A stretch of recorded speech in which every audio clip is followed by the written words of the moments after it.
Hello, my name is Grant. I help e-commerce businesses to grow successfully on Amazon platform. By watching this video, you will get understanding of what is an ACOS, ROAS, what is the difference between them, and which one you should look at when you do your Amazon business. So the goal of any business is profit, right? This is the only reason we do the business. And just by simplifying the things, to calculate the profit, you need really two values, right? How much you invest into the business, what is the spend, right? And what is the revenue? How much money the business brings. So by subtracting the spend from the revenue, you understand your profit. But sometimes this is not enough, right? Sometimes you want to know how much spend you need to make to get this amount of revenue. Or another thing, how much revenue are you getting per one invested dollar? So both of ACOS and ROAS are answering these questions. Let's look more carefully how we can calculate it together. So basically, the formula of the ACOS is spend divided on the revenue, right? And the formula of the ROAS, surprisingly, is basically the same but flipped. The ROAS is revenue divided by the spend.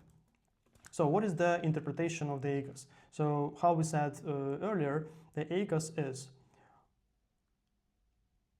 how much dollars you should spend to get $1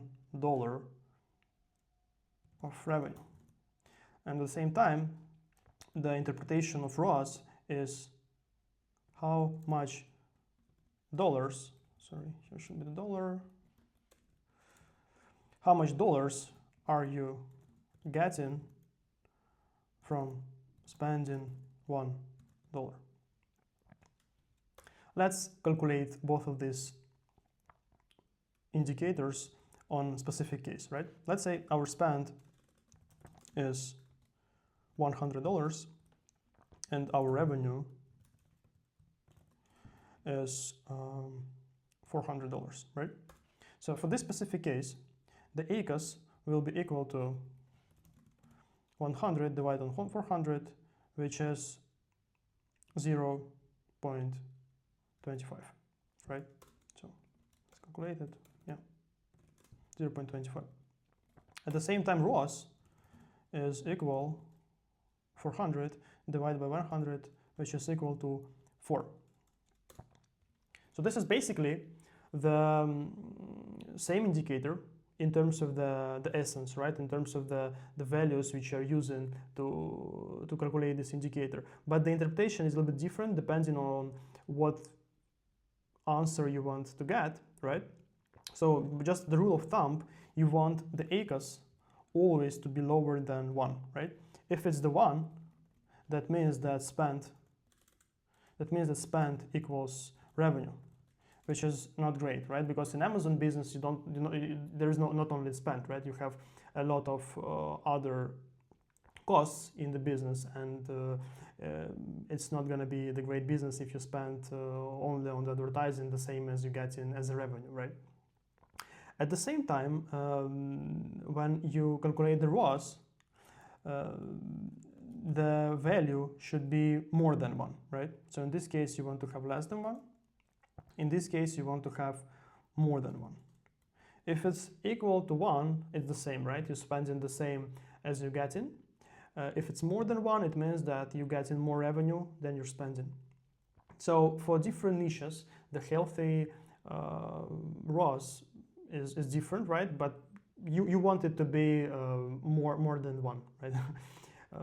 This is the rule of thumb. So summing up, in which cases you want to use an ACOS? For me, and for most of the people in Amazon industry, the ACOS is the more common indicator. Amazon originally introduced this indicator many years ago, and that's why Amazon industry basically operates more with ACOS. At the same time, the ROAS is something which is used by everybody else, right? And Facebook ads and Google ads, you're not going to see an ACOS. ACOS is going to be only on Amazon. That's why sometimes if you want to compare the numbers across different platforms, you might want to look at the ROAS. So yeah, that's the main reason. Other than that, just whatever is more convenient for you, which interpretation is easier for you, you can choose any of those two. So thanks for watching me. If you have additional questions, you can write the questions in the comment section, or you can reach out via the links below the video. Thank you.